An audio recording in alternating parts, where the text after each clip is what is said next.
Right, so problems Keir Starmer manages to cause for himself. Not that we would have any sympathy for him over such things, would we? It's amazing how often his own actions come back to bite him, isn't it? His lies getting undone quite publicly, his promises and pledges made that he goes back on to public ridicule, and of course all the abuse he has heaped out both on his own party and its membership, but also to ethnic minorities in a bid to woo the votes of the right wing and their media mouthpieces.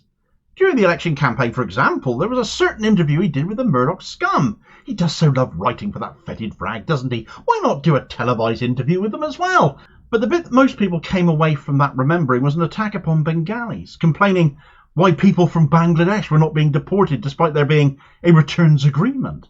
And while he was slammed for his dog whistle racism and targeting of those people at the time, I certainly gave him short shrift for that, it seems this is a story that continues even now to evolve. But the biggest crime actually is that there ever was a returns agreement, because events in Bangladesh now not only show Starmer's foreign policy ignorance, but they've come back to bite him on the backside tenfold and leave him in another fine mess, all of his own making. Right, so Bangladesh, the scapegoating of Bengali minorities as a people who have integrated very well into British society over the course of all the decades that have passed since many such families moved here, yet Starmer made a point of targeting them, didn't he, during the general election campaign? Turned them into cannon fodder to appease right-wingers wanting a clampdown on migration. Only 0.03% of migrants coming here to seek asylum via small boat actually came from Bangladesh. The assumption widely posited was that the Labour election campaign figured because many older Bengalis resident in Britain tend not to speak English, yet still vote Labour, they could be attacked by Labour without losing many votes from them. That didn't work out too well for them as it happened, nor should it have done.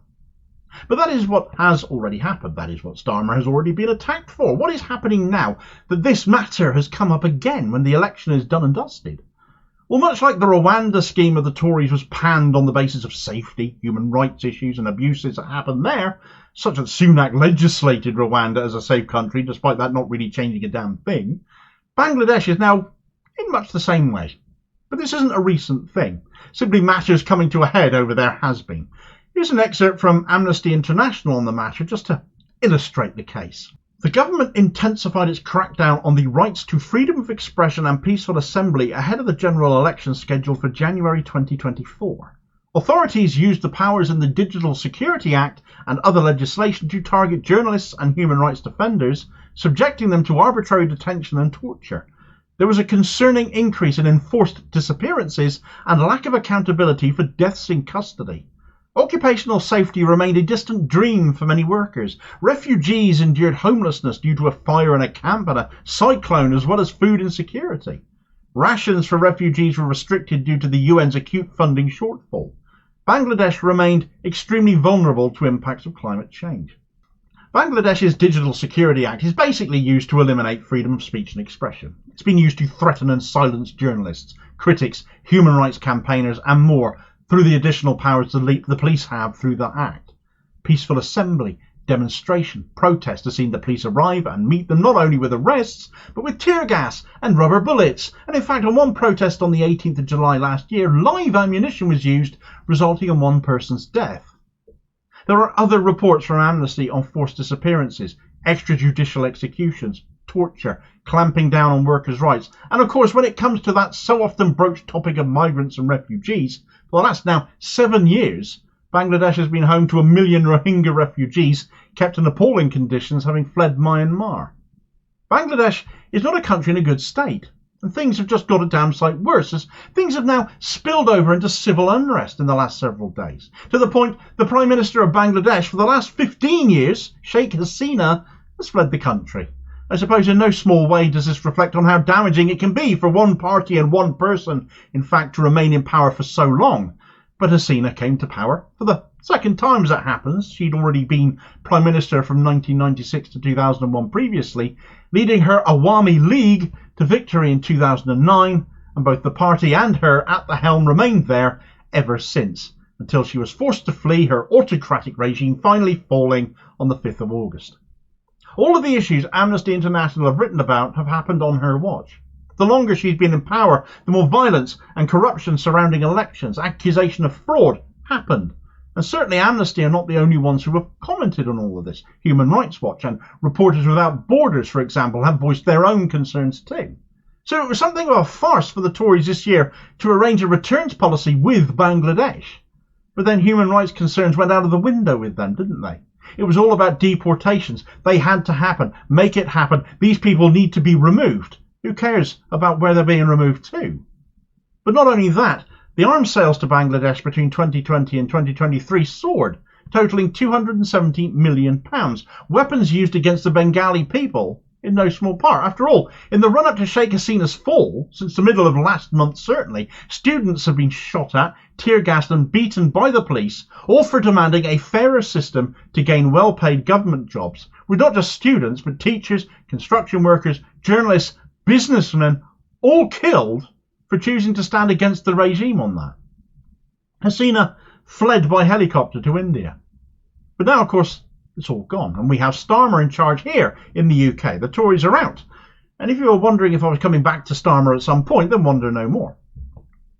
What Keir Starmer said in the election campaign has been covered regarding Bangladesh and Bengali people, and certainly I've covered all of that in other content. But while Bangladesh now genuinely has a chance to reform and rebuild, which will of course take time, though there are good signs of things to come. As one example, Middle East Eye have covered the release from prison of a barrister forcibly disappeared 8 years ago and nobody knew where he was being held. He's just reappeared. Great news, lovely positive story. Hopefully more like that will come. But this civil unrest has put Starmer in quite the spot because of his previous comments. And while he might find himself in a bit of a hole over his clear ignorance over the reality of life in Bangladesh under the Hasina regime, all despite being a human rights lawyer himself, of course, yet again his qualification on that score becoming highly questionable. But despite being in that hole of his own making, he seems to be digging it even deeper. Why are we not deporting Bangladeshis, he cried during the election. Well, good luck trying to now. Bangladesh has just got rid of a dictator. She's fled to India, but she has no intentions of remaining there, as it happens, because Hasina has ironically now applied for asylum herself to come here to the UK. What wonderful optics, Keir Starmer. You want to send Bengalis back to Bangladesh and another has applied to come here. Their former dictator of a prime minister at that. Surely you will say no, won't you? We have Bangladeshis in the UK celebrating her downfall as much as they are in Bangladesh. And you'd have her come here, would you? Surely not. Have you not damaged relations with Bengali communities in the UK enough already? Even the Evening Standard have covered this celebration amongst British Bengalis in no uncertain terms. A large crowd of Bangladeshis gathered across East London to celebrate the resignation of Prime Minister Sheikh Hasina on Monday. They were seen waving flags or attaching them to car bonnets and holding signs that read "Killer Hasina" and "Her cabinet must step down."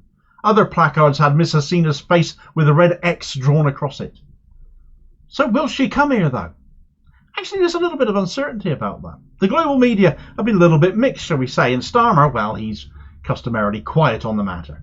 We know Hasina and her sister Sheikh Rihanna have applied for asylum to the UK, but there's apparently been no formal answer yet. Starmer is waiting presumably for someone to tell him what to do at this point. I'll come back to that notion in a moment for one big fat problematic reason. Problematic for Starmer. But other news sources like Bloomberg and Times of India are reporting that Hasina is all set to depart for London, so I guess we'll see how this all pans out in due course. If Hasina and her sister do get granted asylum, the hypocrisy of Starmer's words regarding Bangladeshis, him singling them out and why they aren't being sent back, will come crashing down around his ears, as it deserves to, because he weaponised those people for no better reason than seeking right-wing votes. He used those people for electoral cannon fodder, and we've riots happening in no small part because of that and similar rhetoric from an array of politicians and political parties.